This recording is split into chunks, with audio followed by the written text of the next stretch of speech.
চার রকমের শিষ্য হয়। এক, যে হৃদয়ে বুঝে কাজ করে না। দ্বিতীয় হচ্ছে হৃদয়ে না বুঝতে পারলে সে জিজ্ঞেস করে আপনি কি চান, সেই অনুযায়ী কাজ করে।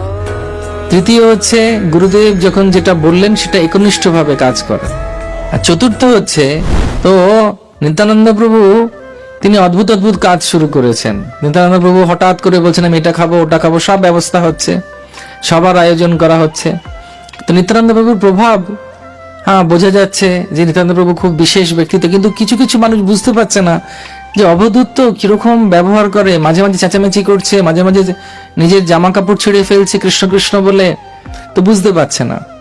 এমত অবস্থায় শ্রীবাস ঠাকুরের পত্নী একদিন মালিনী দেবী, তিনি ঠাকুরের যে বাসন কুসন গুলো গঙ্গায় মেজে এনে রেখেছেন বাড়িতে, আর একটা কাক এসে একটা ছোট বাটি নিয়ে চলে গেছে উড়ে।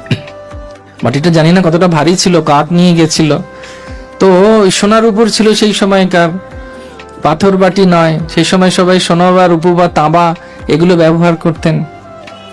যখন উড়ে চলে যাচ্ছে, তখন শ্রীবাস ঠাকুরের পত্নী বলছেন হায় হায়, আমার এই ঠাকুরের ব্যবহৃত জিনিসগুলো চলে গেল, তদীয়গুলো, আহারে কি হবে?